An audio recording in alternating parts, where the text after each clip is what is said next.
नमः शिवाय दोस्तों। दोस्तों, आपका बहुत बहुत स्वागत है आपके अपने चैनल पर। दोस्तों, आज हम जानेंगे कि शिव जी कौन हैं। देखिए, शिवलिंग की पूजा सभी करते हैं। श्रावण मास चल रहा है, हर इंसान शिवलिंग की पूजा कर रहा है, जलाभिषेक कर रहा है। लेकिन शिवलिंग के बारे में किसी को भी पूरी जानकारी नहीं है। कुछ ही लोग होंगे जिन्हें शिवलिंग के बारे में जानकारी होगी, वरना मुझे ऐसा लगता है कि बहुत ही कम लोग हैं जिन्हें शिवलिंग के बारे में पूरी जानकारी होगी। तो आज मैं आपको इस वीडियो में बताऊंगी कि शिव कौन है, और ये भी बताऊंगी कि क्यों है लिंगम शिव जी का प्रतीक। दोस्तों, आज मैं आपको एक ऐसी कहानी सुनाऊंगी जो कि सत्य कहानी है शिवलिंग की, जिसमें आपको पता लगेगा कि शिवलिंग की सबसे पहली पूजा किसने की थी। शिवलिंग की सबसे पहली पूजा जो थी ब्रह्मा विष्णु ने खुद की थी।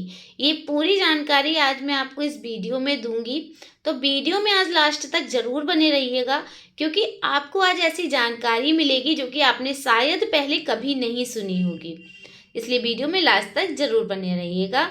नमस्कार दोस्तों, एक बार फिर से स्वागत है आप सबका आपके अपने चैनल ज्ञान की बातें में। और दोस्तों, कमेंट बॉक्स में हर हर महादेव जरूर लिख दीजिएगा, क्योंकि श्रावण का महीना चला है। बस हर हर महादेव का जयकारा तो लगता ही रहना चाहिए। चलिए कुछ जानकारियों को इकट्ठा कर लेते हैं।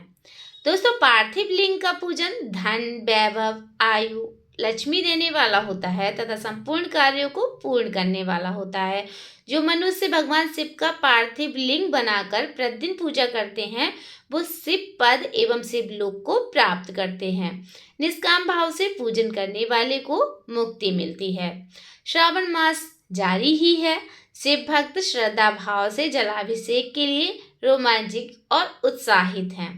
कांवड़ियों का जत्था बाबा के जलाभिषेक के लिए निकल पड़ा है। भक्तों के मन में जहां एक ओर उमंग, आनंद और उत्साह है, तो वहीं मेघ भी महादेव का जलाभिषेक कर रहे हैं।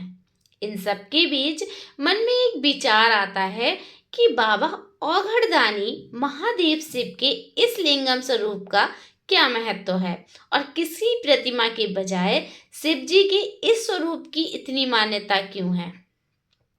बात अगर शिवलिंगम की उत्पत्ति की है, तो सबसे पहले यही जान लेते हैं कि लिंगम क्या है। असल में लिंग पहचान करने वाले चिन्ह को कहते हैं। आकृति जाति लिंगाख्या शिव पुराण में जिक्र आता है कि सबसे पहला लिंग ज्योति स्तंभ स्वरूप है, जो प्रणव ओम कहलाता है। ये सूक्ष्म लिंगम प्रणव रूप तथा निष्कल है। इसके अलावा ये संपूर्ण ब्रह्मांड भी स्थूल लिंग स्वरूप है। शिवलिंग की आकृति की ही ब्रह्मांड की आकृति है। ये एक तरह से ब्रह्मांड का ही मानचित्र है। संपूर्ण जगत को ही लिंगभूत माना जाता है। शिवलिंग के संपूर्ण लिंगों की कोई निश्चित संख्या नहीं है, क्योंकि ये कहा जाता है कि जैसे भगवान विष्णु के अव्यक्त ईश्वर रूप का प्रतीक शालिग्राम रूप पिंडी है, वैसे ही भगवान शिव के अव्यक्त ईश्वर रूप की प्रतिमा लिंगम रूप पिंडी है। चलिए अब जान लेते हैं कि क्या कहानी है ब्रह्मादेव की।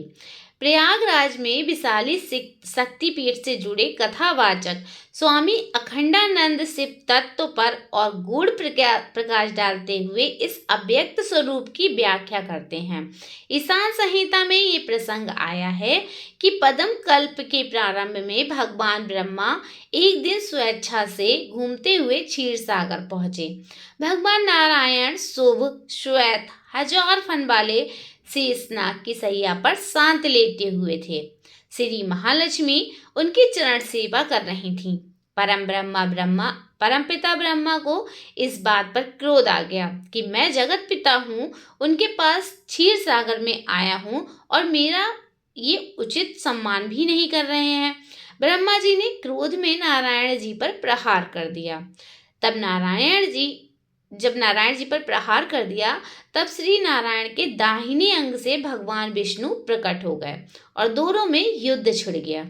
यहाँ ये बता दूं कि नारायण स्वरूप सर्वव्यापी रूप है, जिसका एक अंश या एक रूप भगवान विष्णु है।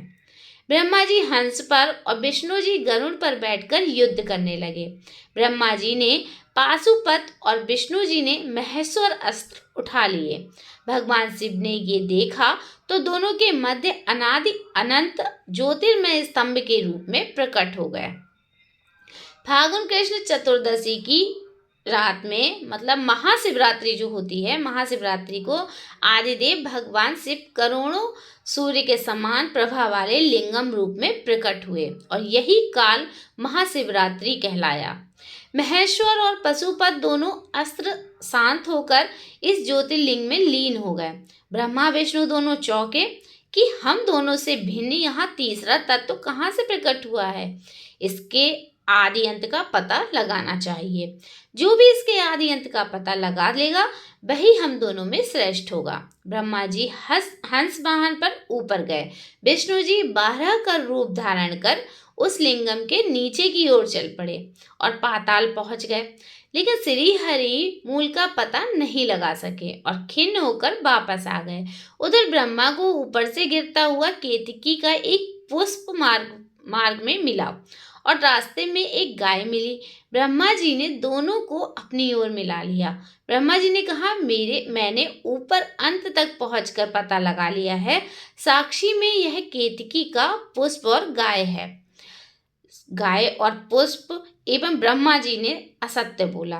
विष्णु जी ने सत्य कहा कि मैं आदि का पता नहीं लगा सका। आप जीते, मैं हारा, आप श्रेष्ठ हैं। इस तरह विष्णु जी जैसे ही ब्रह्मा जी की पूजा करने को आगे बढ़े, तुरंत ही ज्योतिर्लिंग स्तंभ में से साक्षात शिव शंकर प्रकट हुए।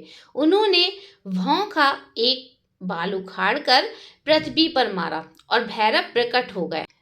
शिव जी की आज्ञा से भैरव ने ब्रह्मा जी के असत्य भाषण करने वाले पंचमुख को काट दिया। तब से ब्रह्मा जी चतुर्मुख हो गए।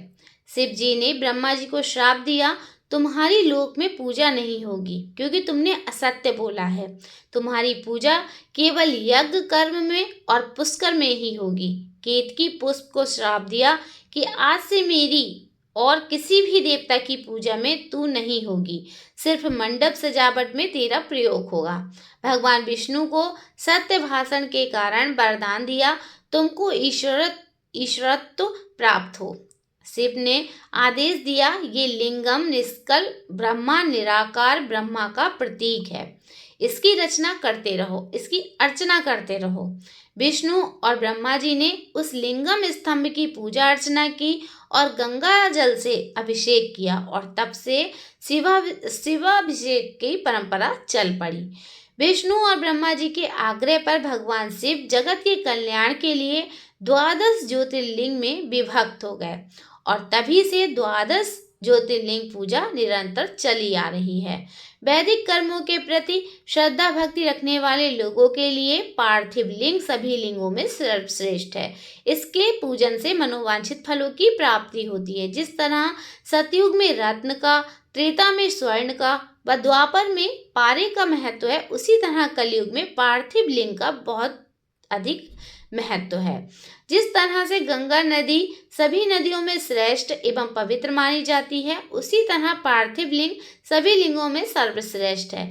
जैसे सब व्रतों में शिवरात्रि का व्रत सर्वश्रेष्ठ है, वैसे ही सभी देवी शक्तियों में देवी शक्ति श्रेष्ठ हैं, वैसे ही सब लिंगों में पार्थिव लिंग श्रेष्ठ है। पार्थिव लिंग का पूजन धन, वैभव, आयु और लक्ष्मी देने वाला है तथा संपूर्ण कार्यों को पूर्ण करने वाला है। जो मनुष्य भगवान शिव का पार्थिव लिंग बनाकर प्रतिदिन पूजा करता है, वो शिव पद एवं शिवलोक को प्राप्त करता है। निष्काम भाव से पूजा करने वाले को मुक्ति मिल जाती है। पार्थिव लिंग की संख्या मनोकामना पर निर्भर करती है। बुद्धि की प्राप्ति के लिए 1000 पार्थिव शिवलिंग, धन की प्राप्ति के लिए 1500 शिवलिंगों तथा वस्त्र आभूषण प्राप्ति हेतु 500 शिवलिंगों का पूजन करें। भूमि का इच्छुक 1000, दया भाव चाहने वाला 3000, तीर्थ यात्रा करने की चाह रखने वाले को 2000 तथा मोक्ष प्राप्ति के लिए इच्छुक मनुष्य को 1 करोड़ पार्थिव शिवलिंगों की पूजा आराधना करनी चाहिए। पार्थिव लिंगों की पूजा करोड़ यज्ञों का फल देने वाली होती है तथा उपासक को भोग और मोक्ष प्राप्त करती है। इसके समान कोई और श्रेष्ठ नहीं है। इस प्रकार शिवलिंग का नियमित पूजन भवसागर पार करने का सबसे सरल तथा उत्तम उपाय है। आशा करती हूँ कि आज की जानकारी आप लोगों को पसंद आई होगी, महत्वपूर्ण लगी होगी। अगर थोड़ी सी भी आप लोगों की महत्वपूर्ण लगी हो आज की जानकारी तो वीडियो को लाइक शेयर जरूर करें। ओम नमः शिवाय।